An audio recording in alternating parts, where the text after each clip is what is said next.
Oi, oi, it's your boy, the Drickus du Plessis of two drinks and getting messy, Jack Slack. It's the Jack Slack podcast, and we're coming at you following UFC 305, 305, DDP versus Israel Adesanya.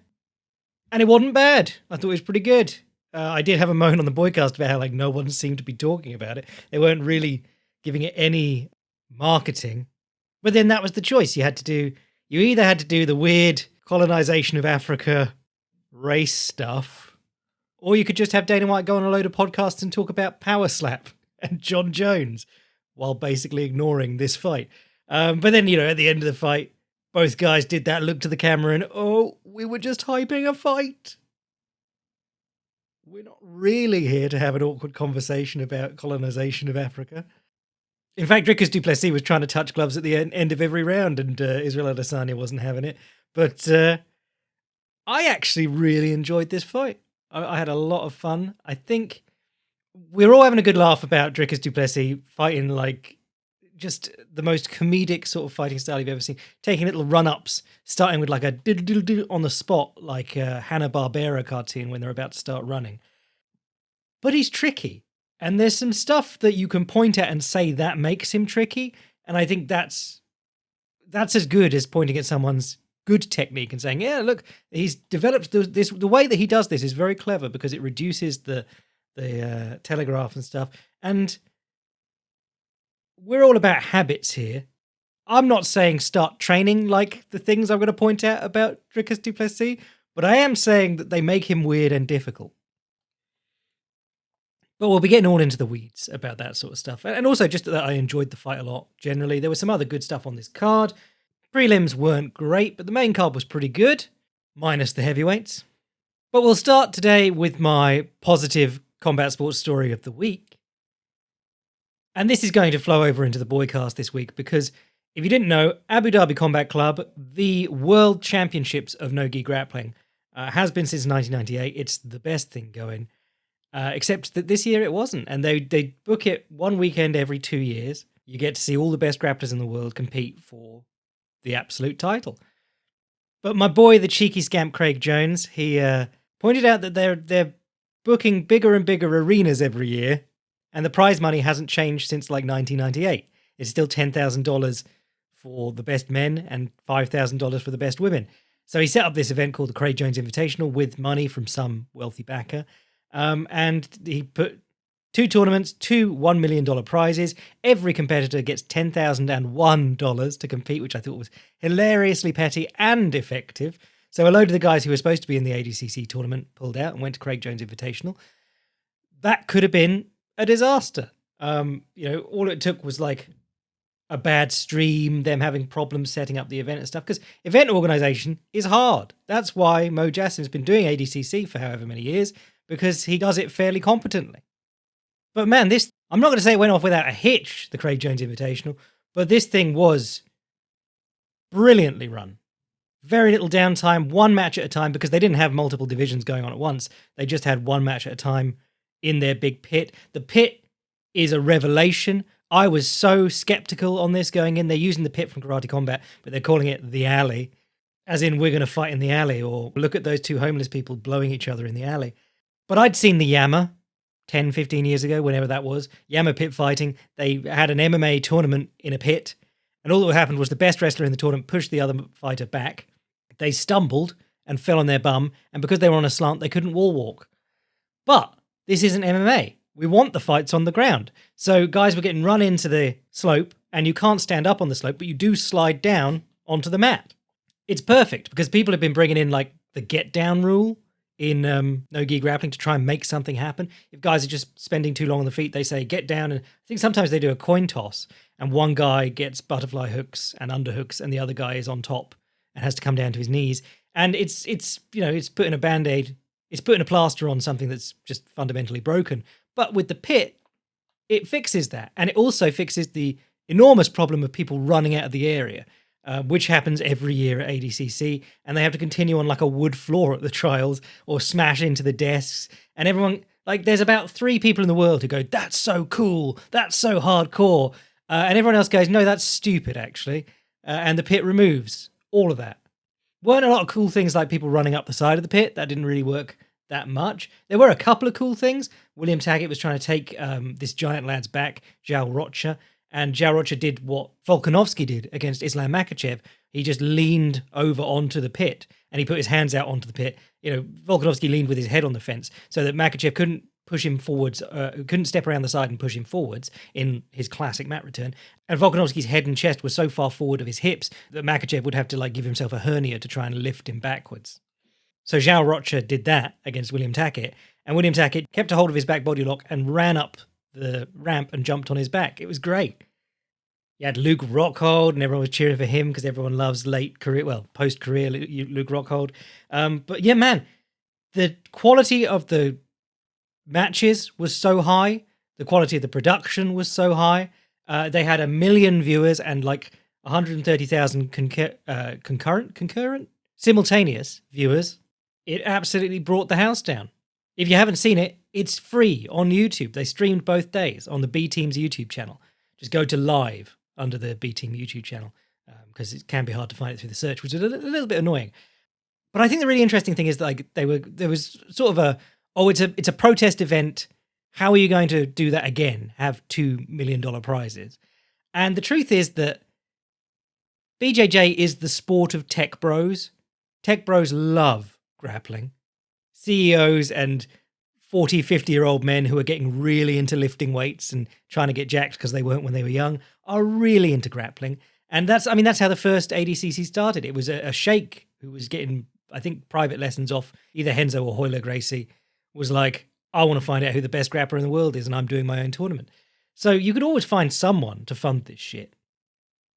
Find a different billionaire every year. But it was a massive success.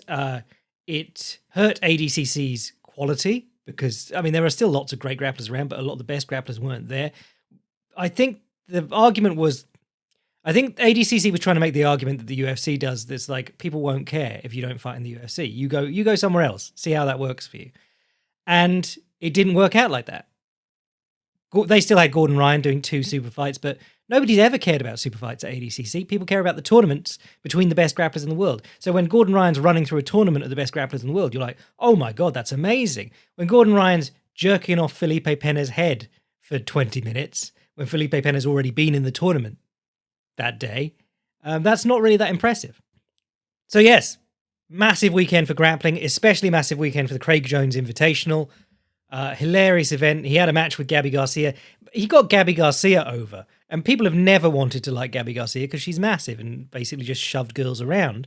But through doing this like intergender match, which was obviously very silly when they started billing it, they did these press events, and you realized that Gabby's actually got a really good sense of humor about herself, and she came out being really likable. And apparently Mo Jassin was going to put her in the ADCC Hall of Fame if she didn't go to CJI. So, and she's won medals at ADCC multiple times. So to do that is very petty.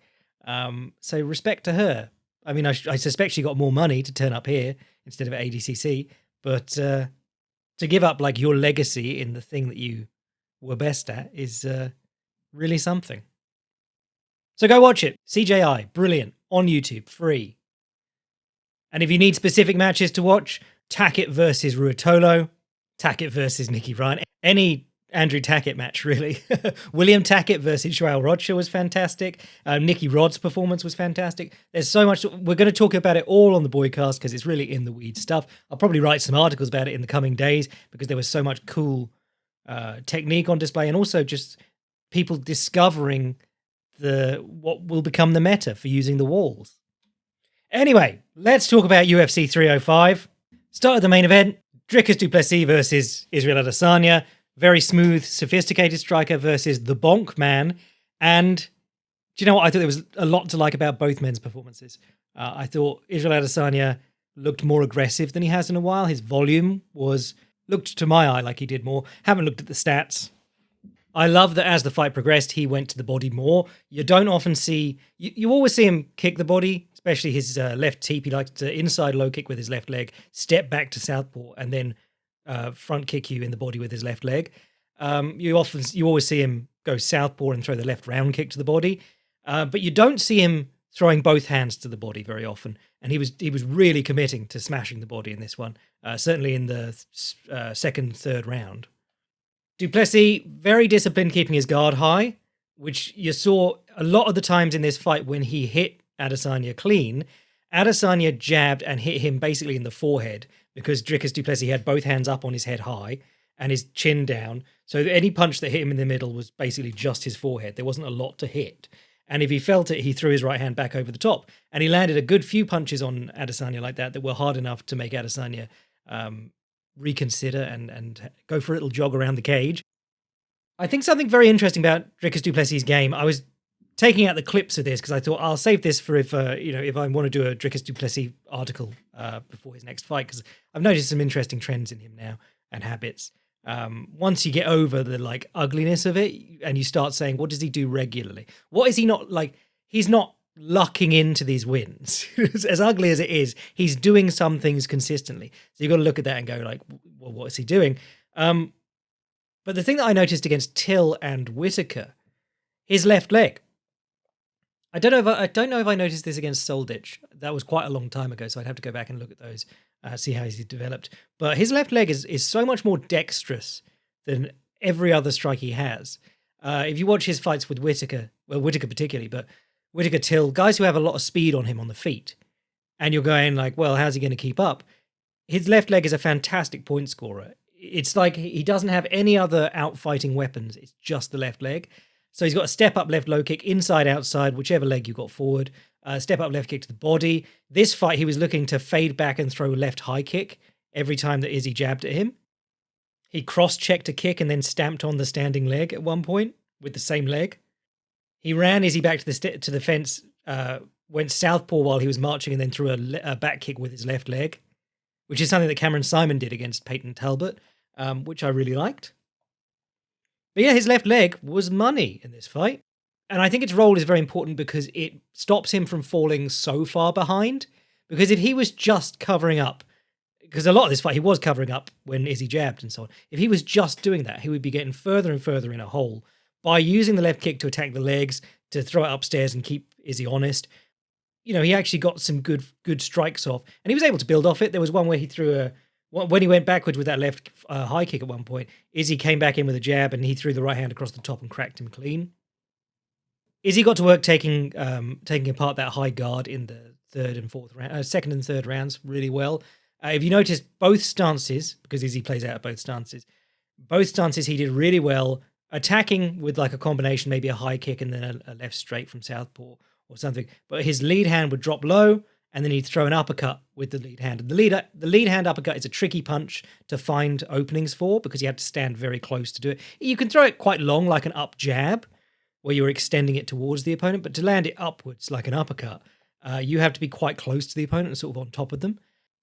But because Dricus stands in quite a short stance and he's crunched over with his hands high, it was a really good punch for him. It wasn't landing on his chin, it was landing sort of on the front of his face because he had his chin tucked a lot of the time. But it worked really well. I think a lot of Dricus' success on the feet comes down to his herky-jerkiness, as you would call it. But there seem to be some sort of themes with it. He'll do the marching, shifting stuff where he's in his left stance, he takes a big step forward with his lead foot and throws his right hand, and then he falls forward into southpaw to throw his left hand, and then he runs forward like that. In the third round, some of the shots in the third round hurt Izzy, or seemed to hurt Izzy, and that's sort of started the bad fourth round that then got him finished. But one of them was Dricus threw 4 punches shifting forwards and only landed the last one, but the last one hurt. So it's a big commitment to open yourself up against a very good counterpuncher and say, I'm okay missing 3 punches running forwards to land one good one. But the marching punches also do hide step-up left kicks really well. So in the very first round, he does a marching right straight shift through left overhand combination. And then immediately after, he steps forward with his right foot as if he's going to step through. And he kicks with his left leg to the body instead, and it makes a great crack noise.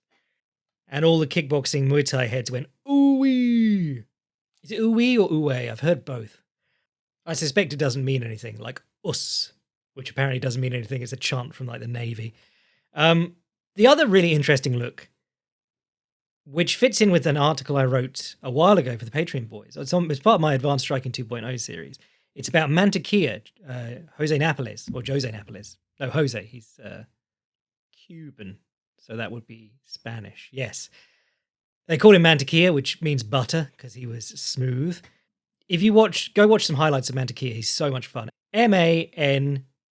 Actually, it's easier if I just spell out Jose Napoles. Jose, Jose, Napoles. Phenomenal boxer. 2-time welterweight champion, I think. Undisputed, but these were the days when there was only like 2 belts.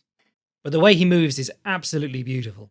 Bounces in, bounces out. He does this great thing where he's like bouncing with his punches while he's throwing them. But one of the things that I wrote about in that article was particularly his galloping jab, as I called it. So he was really good at hooking off his jab, but a lot of the time when you hook off the jab, you either have to square up and slow everything down, or you lose a lot of power and you throw like jab and sort of slap. And more importantly, he got himself into range to infight afterwards to throw combinations with both hands.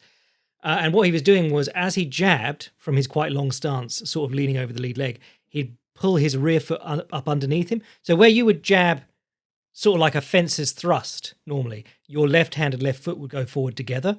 And then as you retract your left hand, your right foot comes up. Or as you throw your right hand, your right foot comes up. But Mantequilla would be heavy on his lead leg and he'd throw his jab out ahead of him. And the jab was to hide his rear foot coming up underneath him. And then he'd step forward with his lead foot as his jab retracted and he'd square up. So he'd get right up on top of you. And he'd do it so fluidly that a lot of the time both feet would be sort of off the mat at once, like a horse galloping. You know, that was a very famous debate at the start of photography helped settle that debate and won some guy loads of money. But yes, when a horse gallops, at some point all 4 hooves are off the ground. But you'll see this from time to time. Typically guys who are infighters or very good at throwing, but want to get in and combination punch. Lara did it against Mauricio Lara, that is. Did it against Josh Warrington, either their first or second fight. He does it occasionally too. I think he did it against Lee Wood as well. Julio Cesar Chavez used to do it too. It's normally marked out by leaning heavy on the front foot. So when you watch Dricker's fight, I wanted to call it his Springbok jab because of the South African connection, and also because he leaps through the air. But he leans heavy, head in front of the front foot as he jabs, and then just as he's sort of falling forwards, where you would expect an MMA fighter to shift, to step through with their right foot and land in southpaw, he skips his back foot up and both feet leave the canvas and he jumps forward in his stance. And he makes a ton of distance. And he threw it like maybe 7-8 times in this fight. He hit Adesanya with about 3 or 4 of them, and he really did surprise him.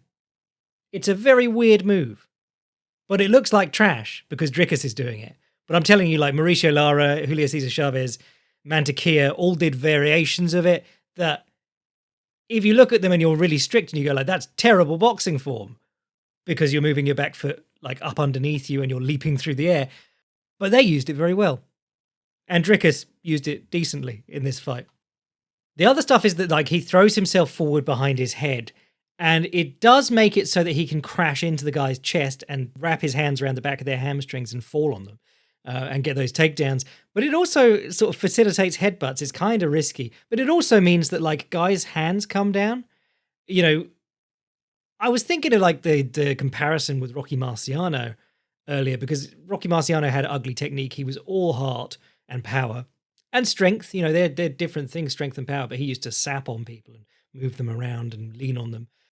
And I think with Drickus, a lot of what gets him his wins, I'm saying that he's not without his technical looks, but a lot of what gets him his wins is his heart, grit, power, strength, physical attributes, some of which you're never going to be able to like train up on your own.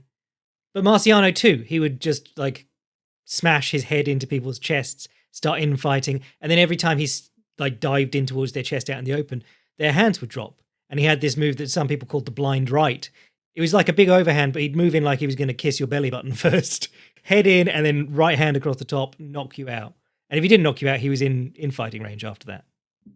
So yeah, that head and the chest stuff. I think he did hit Izzy in the face a couple of times with his head. He definitely did against Strickland, but I don't think he's very slick about it. I don't think he's like Henry Cejudo, who was very good at headbutting people.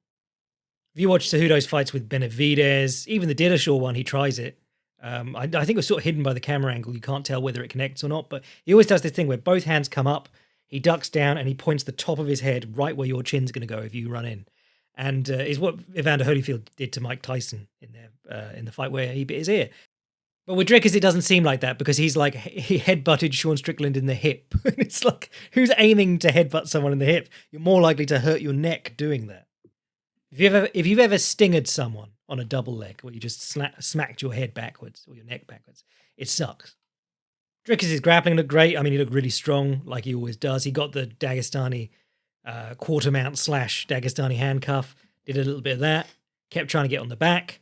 I think the really interesting thing was that he tried it in round 2 once, and then in round 4, he starts doubling up.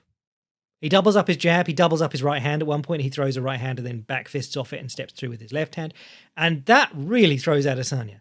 And this is taking us back to one of the articles I first got internet famous for, killing the king, Anderson Silva. But if you've got someone who's got really good reactions, you've got to throw some static out there. You've got to throw double ups and do things that they're not expecting. Because if you just go left, right, like a lot of Dricus' marching punches were, it's quite easy to tell what's coming for the other guy. But if you go on Twitter now, like this, there's people, what's this guy's name? Volks Bandage. He's going, this is what I'm talking about. Why is he reacting to the punches before they touch him? Counter punch. And he's getting angry that Izzy was backing up away from the double jab and then got dinged with the right hand. And then at the end, Dricus double jabs. Izzy starts running around the cage, along the cage, and Dricus hits him with the right hand as he's circling into it, gets on his back, gets the choke. But the double-ups were really important, and he only remembered to do them in round 4. It was real Stipe Miocic versus Daniel Cormier stuff. Oh, this guy hates body shots. I just remembered that. Actually, Stipe allegedly came up with it on his own, and you're like, what is the point of your team if they've seen all these fights of Daniel Cormier where anytime someone hits him with a body shot, he visibly winces. And against Mir, and Josh Barnett actually hit him with a knee where he jumped backwards through the air like you do for photos when you're like, oh, pretend to punch me in the stomach and I'll leap up as high as I can. Anyway, what I'm saying is it was a good fight. And I thought Izzy gave a good account of himself in losing. And I thought Dricus, we're doing the thing where we're like, how does he keep winning? How does he keep getting away with it? There are a lot of technical errors there, mechanical errors, but he does get good reads on people. The double jabs and double right hands really did throw Izzy in the last round. His cover and counter method was working decently up to that point. He was getting hit with some stuff because he was covering up and Izzy was able to put on some volume. His takedowns came as he got Izzy stepping in to throw punches, and he timed the shot really well. His left leg was landing really well too. It was a great point scorer. He is, as ugly as he is, he's very good at fighting. And I know people hate that. As someone who hates the middleweight division, generally, let me tell you how hard it is for me to have enjoyed this fight. But I did, and I cannot tell a lie. On the same theme, I think Mateusz Gamrot won a lot of fans by losing. I think partly because he lost a split decision at last when he's been winning loads of them when people have felt like he should have lost them. But he gave a really good account of himself, I thought, against Dan Hooker. And Dan Hooker looked great. We were all saying before this fight, who has Dan Hooker fought who wrestles, really?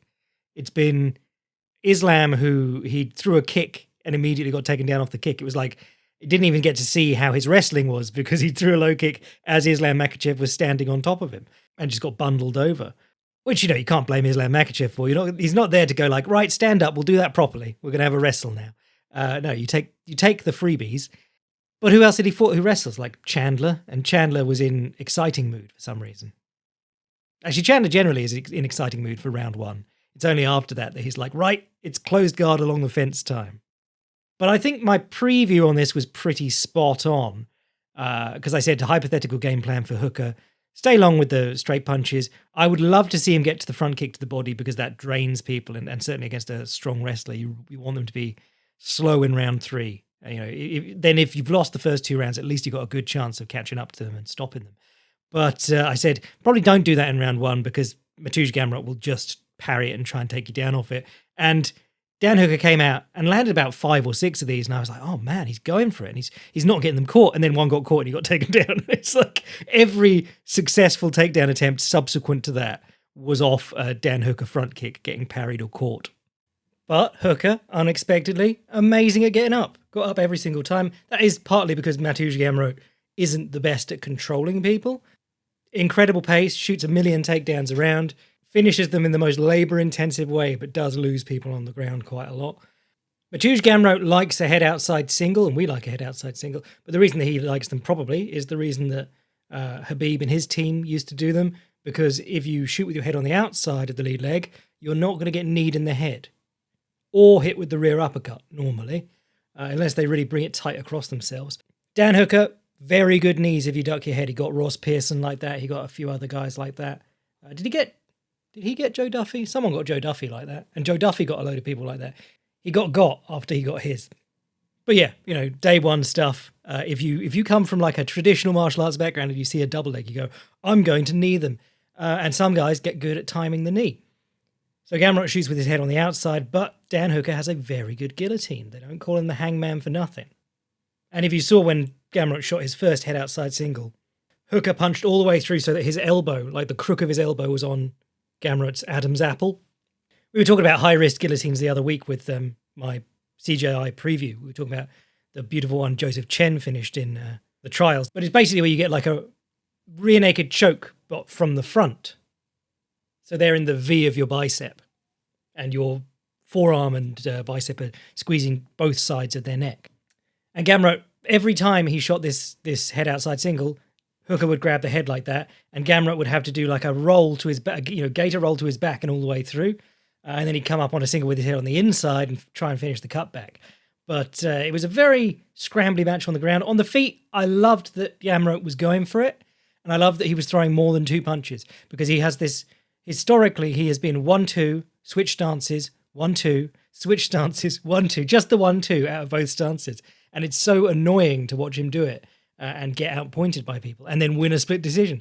But he was throwing 4 punches at a time here, and the third or fourth would catch Hooker, and I really liked that. Hooker, when he got into the fence, this was the big difference between Hooker versus Gamrot and Tai Tuivasa versus Rosenstruck. Now, Rosenstruck is a much bigger hitter. He's much more known as a counterpuncher. But Tai would get Rosenstruck to the cage, then he'd pause, bite down on his mouthpiece, and then he'd go, right, we're going, and then leap in, and Rosenstruck would duck and throw an overhand without even looking.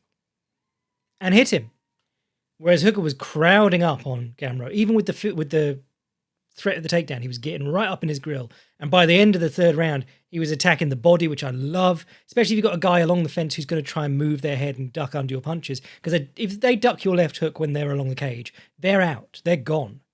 You don't have anything else to hit them with from that side. Similar, if you throw the overhand, you might be able to knee them on the way out, but they're going to get under it and leave. Whereas if you hit the body, they can't duck it. They just, they might take it on the elbow or whatever, but they'll be standing in front of you for more punches, which is what Hooker was doing in the third round. But Hooker got the decision, and then I checked my betting account the morning after, thinking, oh, I must have lost everything, because I think I bet on the losers in both the main and the co-main. But I saw that Dan Hooker to beat Mateusz Gamrot by decision. I got it at 8-1. I went, it's probably not happening because it's just so silly. But imagine if Dan Hooker beat Mateusz Gamrot by split decision, and I made 80 quid out of it. So not a bad night's work. That's the only things I ever win. Just stupid things where like the irony poisoning in my brain goes, be funny if that happened. Other stuff on this guy. Oh, sorry. Co-main event was Kai Kara-France versus Steve Erceg. I really liked this. I like Kai Asakura. I like Kai Kara-France a lot. I almost said Kai Asakura there. Freudian slip. Well, he's coming soon, hopefully, to flyweight. But Kai Kara-France, what I love about him is how he uses his jab. He can use it as a poke to annoy people. He uses it. He sets the jab up with other punches. So a lot of the time he'll throw the right straight and then throw the left jab long. So that when you throw your right straight, that's going to come up shorter than like a full body twisted left jab. So he'll fall just short on his right hand and then go straight through their head with the jab afterwards, which is a great little combination. Sergey Kovalev made a career in boxing out of doing that, leading with his right hand and then jabbing through the target. Rose Namajunas does it a lot too. The other one he does a lot is the 1-2 stepping, weaving 3, which is something that you'll see Peter Yan do a lot. Both of them do it to set up the big swing on the end. But anytime you start weaving, you give people a lot of trouble. And that's, again, like that head crashing into the chest thing. Steve Erceg did a good job for about 3 of these, but Kai Kara-France did it about 5-6 times in the course of this 1-round fight. 1-2, step through, weave, left overhand. And Usyk just got caught with one because the guy's dropping below your field of vision. The punch is coming in from way out to the side and over the top. It's a very tricky punch to deal with. And if you can't punish them for ducking, I did like that Usyk, when Kai Kara-France went to the body jab, Usyk would immediately throw the right hand and catch him on the side of the jaw, which is a great counter. If you watch Terence Crawford versus Errol Spence, I think that's the first one that he really hurt Spence with. Spence is poking him with the body jab and he just throws the right straight across the top. But it's hard to do because sometimes the jab will just push you away while you're trying to punch them in the head. But there were two outcomes that I sort of thought would happen in this fight. Either Usyk would beat him on consistent combination work, crowding him a bit, using the takedowns, mixing it all together, or Kai Kara-France would win on a big punch. But the setups Kai Kara-France has for his big punches are what are interesting. It's a good thing to be a big puncher in those divisions anyway. Like flyweight does not, bantamweight does, but flyweight does not have a lot of big hitters. And Kai Kara-France is probably, well, Figgy's gone. He's probably the best hitter there. Some people might say Cup, but Cup's so inconsistent with when he can hit people. Kai Kara-France really does set up his openings and throw his whole weight into it, because when you're a small guy, you don't have that heavyweight. I'm gassed, I'm about to fall over from exhaustion, but if I throw my arm at him, that's enough to knock him out. When you're 125 pounds, you've got to put your weight into it. And he finds great ways to put his weight into it, like that right straight into big leaping jab, like the 1-2 into stepping, weaving left hook.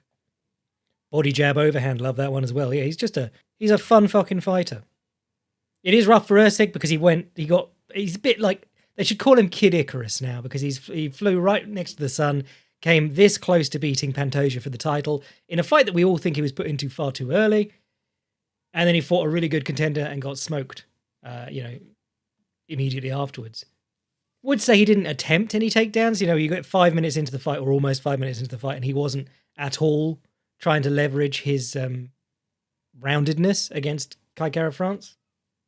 Also, the stats are really interesting. They make Usyk look like a complete headhunter. He landed 8 of 26 to the head, apparently. 0 to the body, 1 to the legs. Whereas Kai Kara-France was up and down constantly. So that was a good fight. And now we can all scrub Al-Bazzi from our brains. You already had. You don't even know who I'm talking about, do you? The guy who just beat Kai Kara-France and then disappeared. Tuivasa versus Rozenstruik, I think I've already just broken down briefly there, but Tuivasa needed to make exchanges. He needed to make a brawl of it. But he was terrified of getting counterpunched. So he'd get Rozenstruik to the fence. In the first round, Rozenstruik runs backwards onto the fence and hits it with his bum and panics, like Junior Dos Santos used to do. And Tuivasa doesn't go.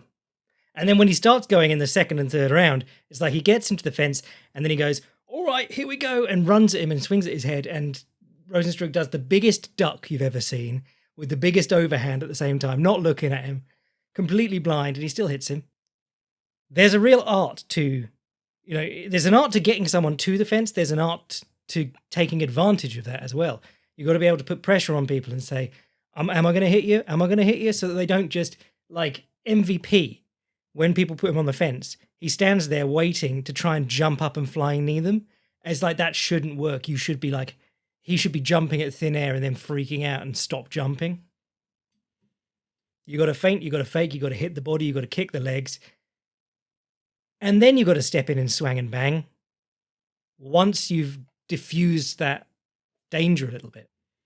Because you've got them in a situation where they should be at a massive disadvantage. But if you run in and show them the same thing over and over again, like Drew Dober did with John Silver the other week, the same thing over and over. I'm going to run at you right now and swing at your head.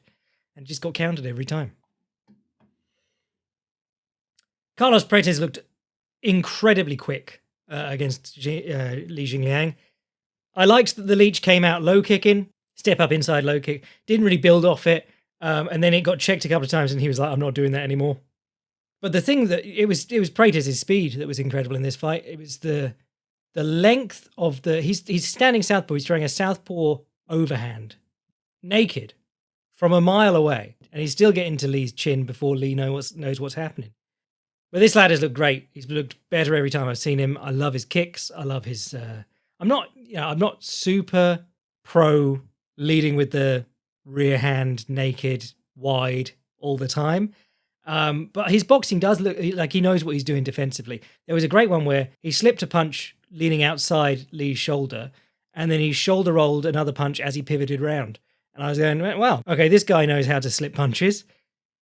And his chin was covered by his shoulder the whole time. His other hand was up. I was like, yeah, this guy knows what he's doing. But I knew that from his last one. But that one was more of a kicking clinic, his last one, that beautiful front kick to the body and then the knee. He's a real find. And every time I see him, because he's not a particularly, he's quite generic looking, except for the giant tattoo that says Muay Thai. But I would absolutely, if I were a good wrestler and terrible on the feet, I would absolutely get a tattoo that says Muay Thai across my chest, just so that people tried to take me down or tried to clinch me. Brad One Punch Pickett style. Walter Walker, Johnny Walker's bigger, worse brother, submitted Junior Taffer by heel hook. The commentators were like, but did he submit? He only screamed. It's like, all of you fought. And I know for a fact that like Herb Dean and John McCarthy, when they went backstage to go over the rules with people, they said, if you scream, we will count it as a submission. And it's in the rules. And all the commentators were completely baffled by it. Anything else worth noting? I liked the look of Jack Jenkins against Herbert Burns. Herbert Burns, absolutely no dog in this man at all. He looked like Nick Serra, Matt Serra's brother, when he was like, wouldn't come out of the butt scoot. But Jack Jenkins got to work with like doubled up left hooks, left hook to the head, left hook to the body, left uppercut on the inside. Yeah, the very first thing he threw was like a 4-punch combination culminating in a left uppercut on the chin. It's like this guy had no respect for Herbert Burns at all. And Burns had knocked out Nate Landwehr a little while ago.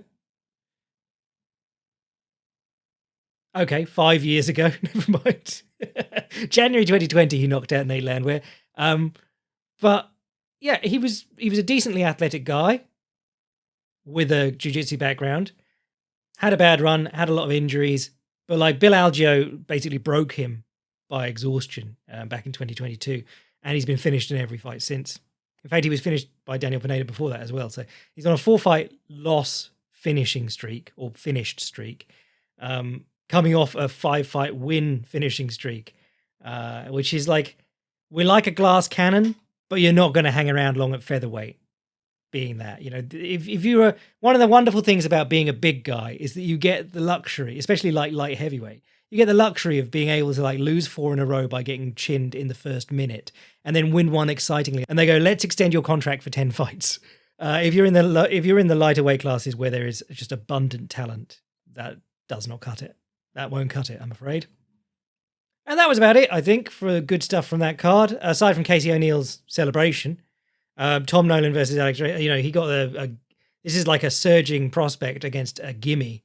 And he managed to have like the most ho-hum performance you've ever seen. This guy hasn't won a fight since 2017.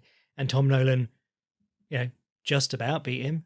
So it wasn't great for the Tom Nolan hype train. But yeah, I reckon that'll do us for today. I'll be back midweek with the Boycast to talk about all the stuff that shook out in ADCC and CJI.